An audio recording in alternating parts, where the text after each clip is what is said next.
큐티 가이드 방송 기도하고 시작하겠습니다. 주님, 오늘도 주님의 말씀을 의지해서 말씀으로 힘을 얻어 오늘 하루 살고자 말씀에 나아갑니다. 기쁘게 여겨주시고 말씀 읽고 묵상하는 모든 시간 함께해 주시옵소서. 말씀이 잘 이해되게 하시고 말씀으로 주시는 우리 주님의 뜻을 알기 원합니다. 예수님의 이름으로 기도드립니다. 아멘. 오늘 말씀은 사도행전 16장 16절로 26절 옥중 찬송의 역사라는 주제의 말씀입니다. 함께 읽어보겠습니다. 우리가 기도하는 곳에 가다가 점치는 귀신 들린 여종 하나를 만나니 점으로 그 주인들에게 큰 이익을 주는 자라. 그가 바울과 우리를 따라와 소리질러 이르되 이 사람들은 지극히 높은 하나님의 종으로서 구원의 길을 너희에게 전하는 자라 하며 이같이 여러 날을 하는지라. 바울이 심히 괴로워하여 돌이켜 그 귀신에게 이르되 예수 그리스도의 이름으로 내가 내게 명하노니 그에게서 나오라 하니 귀신이 즉시 나오니라. 여종의 주인들은 자기 수익의 소망이 끊어진 것을 보고 바울과 실라를 붙잡아 장터로 관리들에게 끌어갔다가 상관들 앞에 데리고 가서 말하되 이 사람들이 유대인인데 우리 성을 심히 요란하게 하여 로마 사람인 우리가 받지도 못하고 행하지도 못할 풍속을 전한다 하거늘 무리가 일제히 일어나 고발하니 상관들이 옷을 찢어 벗기고 매로 치라 하여 많이 친 후에 옥에 가두고 간수에게 명하여 든든히 지키라 하니 그가 이러한 명령을 받아 그들을 깊은 옥에 가두고 그 발을 착고에 든든히 채웠더니 한밤중에 바울과 실라가 기도하고 하나님을 찬송하며 죄수들이 듣더라. 이에 갑자기 큰 지진이 나서 옥터가 움직이고 문이 곧 다 열리며 모든 사람의 매인 것이 다 벗어진지라. 아멘. 오늘 사도행전 이야기는 바울의 2차 전도 여행 중 빌립보에서 바울과 그 일행이 귀신 들린 여종을 고친 이야기입니다.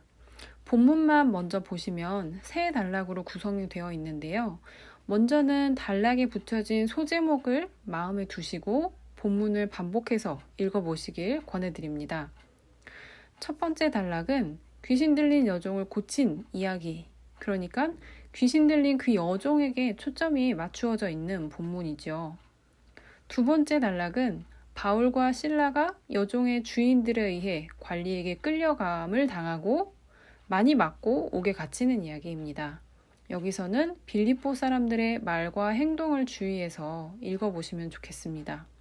세 번째 단락은 옥 안에서 바울과 실라가 기도하고 찬송하자 옥문이 열리는 이야기죠.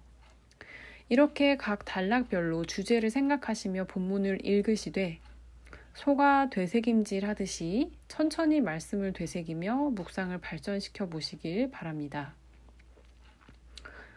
여러분께서 본문을 충분히 여러분만의 묵상을 한번 해보셨을 거라 생각하고 이제 본문을 자세히 한번 살펴보겠습니다. 먼저 첫 번째 단락입니다. 빌립보에서 전도하던 바울과 그 일행은 기도하는 곳에 가고 있었습니다. 거기서 점치는 귀신 들린 여종 하나를 만났다고 합니다. 이 여종은 귀신의 힘을 빌려서 점을 침으로써 그 주인에게 돈을 벌게 해주었다고 해요. 그런데 그 여종이 바울과 일행을 며칠을 따라다니며 소리를 질러 말하기를 이 사람은 지극히 높은 하나님의 종으로서 구원의 길을 너희에게 전하는 자다 라고 했습니다. 이것은 복음의 내용이었는데 이 말이 바울을 괴롭게 했다고 합니다. 결국 바울이 그 귀신에게 예수 그리스도의 이름으로 그에게서 나오라고 명령했고 귀신은 즉시 여종을 떠났습니다. 여기서 점치는 귀신 들린 여종은 무당을 연상케 하죠. 귀신은 사람이 죽고 난 후의 영혼이 아닙니다. 사탄이 부리는 악령을 말합니다. 사람의 영은 그 사람이 죽고 나면 그 사람의 구원의 여부에 따라 천국 혹은 지옥으로 가게 되죠. 그러니까 이 여종은 그러한 악령, 귀신의 도움을 받아 사람의 앞날을 점쳐주는 거고 이로써 받은 그 보수는 그 여종에게 가는 것이 아닌 그 주인에게 가게 되는 것이죠. 주인이 큰 수익을 올리게 되는 것이죠.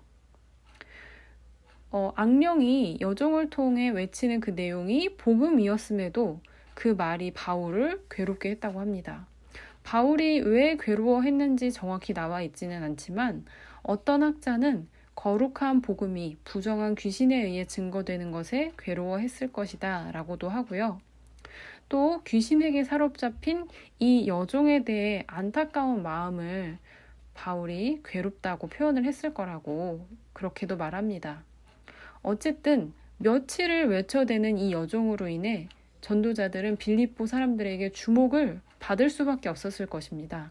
그러나 나중에는 복음의 내용보다 이 귀신의 외침이 더 주목을 받았을 거라고 생각합니다. 복음을 교묘히 회방한다고 하는 이유가 바로 여기에 있는 것이죠. 게다가 우리가 생각해 볼 수 있는 것은요. 귀신을 통해 선포된 복음이 빌립보 사람들에게 하나님의 의도대로 선하게 역사할 수 있었을까요? 그렇지 않았음을 우리가 말씀을 통해 알 수 있죠. 예수님의 십자가 이야기인 복음의 말에 구원하는 힘이 있기 위해서는 십자가 죽음으로 죄인을 살리신 그 주님의 은혜를 고백하는 성도의 증언에 성령 하나님의 역사가 함께 해야 하는 것입니다. 이 여종을 보시며 여러분께서 떠오르는 사람이 혹시 있으신지 한번 생각해 보시면 좋겠습니다. 나를 위해서 무언가 열심히 하는 것처럼 보이는데 나를 괴롭게 하는 사람, 그런 사람 말이죠. 그리고 왜 그 사람은 그럴 수밖에 없을까? 배후에 있는 그의 악함은 무엇일까에 대해서도 한번 생각해 보시길 바랍니다. 바울은 왜 여종의 그 외침을 들으며 괴로워했을까요? 사람은 하나님께서 선하게 창조하신 피조물입니다. 바울은 그 여종이 아무리 많은 능력을 가지고 아무리 많은 돈을 벌었어도 하나님이 아닌 귀신의 지배 아래 있는 것이 그 여종에게 너무나 괴로운 삶이라는 것을 알았을 것입니다. 여러분께서도 또 저도 우리를 괴롭게 하는 어떤 사람의 배후에 있는 그 악한 영을 깨닫고 하나님을 누리지 못하는 그 한 영혼에 대한 긍휼한 마음으로 그를 위해서 기도하고 그에게 예수 그리스도의 이름을 전해줄 수 있다면 좋겠습니다. 오늘 그 한 사람을 생각하며 그 사람을 위해 기도하고 예수님을 전하는 날이 되시기를 기도하겠습니다. 다음 단락을 보겠습니다. 바울이 여종에게서 귀신을 쫓아주었습니다. 이로 인해 여종의 주인들은 수익의 소망이 끊어졌다고 합니다. 즉, 복음이 그들의 사업을 망할 지경에 이르게 한 것이죠. 그러자 그들은 바울과 실라를 붙잡아서 법정이나 감옥이 있었던 장터로 끌고 갑니다. 바울과 일행에는 바울과 실라뿐만이 아니라 누가와 디모데도 더 있었을 것인데 어찌된 일인지 바울과 실라만 잡혔습니다.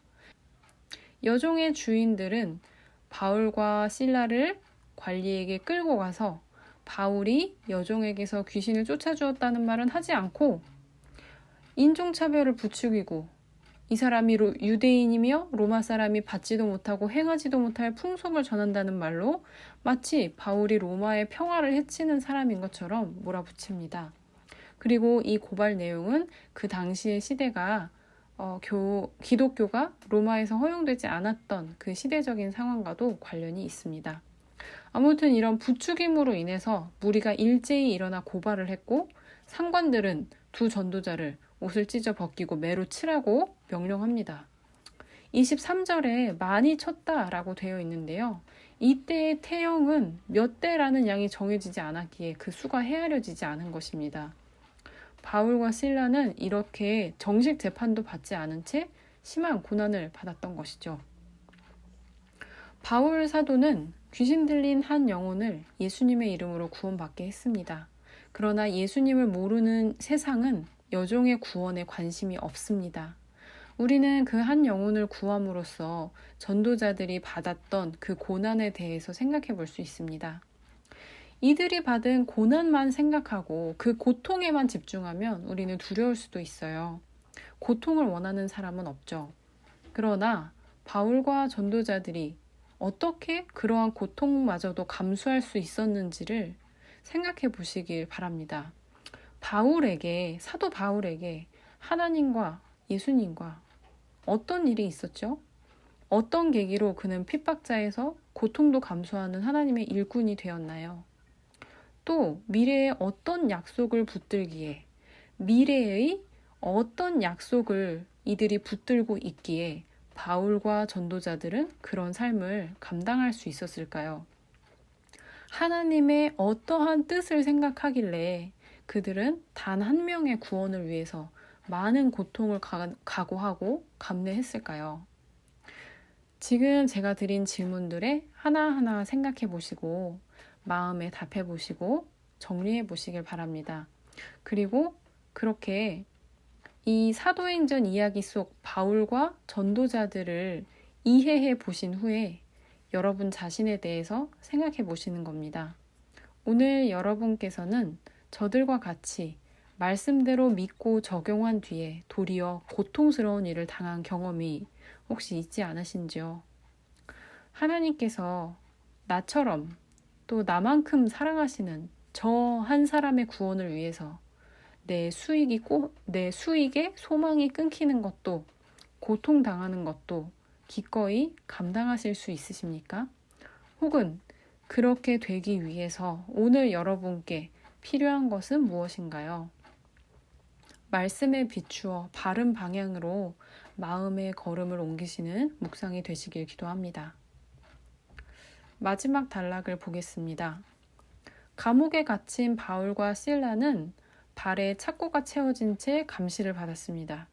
그런데 그날 밤, 한밤중에 감옥 안에서 바울과 실라가 기도하고 하나님을 찬송했습니다. 그리고 죄수들이 그것을 들었다고 합니다. 그러자 갑자기 큰 지진이 나면서 집안이 흔들리고 문이 다 열려버리고 사람을 묶었던 것이 다 벗어졌다고 합니다. 바울과 실라의 이 찬송은 고난 중에 기뻐하는 그리스도인의 모습을 보여주죠. 그리고 하나님께서 초자연적인 방법으로 이들을 구출해 주시는 장면은 고난에 대한 신앙의 승리를 보여줍니다. 그러나 여러분, 우리는 모두 알고 있어요. 사람이 형통할 때 찬송하기는 쉬워도 고난 중에 찬송하기는 어렵다는 것을요. 하지만 우리는 고통스럽고 힘든 상황에서 무엇보다 찬송해야 합니다. 상황을 주관하시는 하나님의 섭리를 믿고 어떠한 상황에서도 기도하고 찬송할 때 옥문이 열리고 매인 것이 벗어지는 기적의 역사가 일어난다는 것을 믿기 때문이죠. 여러분께서는 어떠신가요?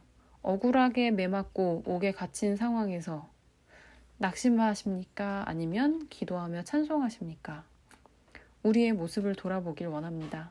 또는 하나님의 섭리를 믿으며 옥중 찬송을 할 때 옥문이 열리고 매인 것이 풀어진 그런 경험이 있으신지도 생각해 보시면 좋겠습니다. 분명 그런 경험은 우리의 믿음을 더욱 성장시켜 주신 하나님의 은혜의 섭리였을 줄 믿습니다. 네, 이어질 여러분의 묵상을 위해서 저는 기도해드리고 여러분의 묵상을 이어가시길 바랍니다. 주님, 계속해서 사도행전 말씀을 통해 우리의 신앙의 도전을 받게 하시니 감사합니다. 우리가 악한 영에 고통받는 한 사람을 만났을 때 그 한 영혼을 위해 주님이 기뻐하시는 일을 하고서 오히려 어려움을 당할 때 우리를 좌절시키고 무너뜨리려 하는 이 세상의 기대를 만족시키지 않고 바울과 전도자들의 모습을 생각하며 그들을 따르길 원합니다, 주님. 오늘 큐티 묵상으로 우리 성도님들께 영혼을 사랑하는 마음을, 그 주님의 마음을 주시길 바라고, 그리고 고난 중에도 찬양하는 믿음 주시기를 간절히 기도합니다. 끝까지 주께서 함께 해주시는 묵상 시간 되시기를 예수님의 이름으로 기도드립니다. 아멘.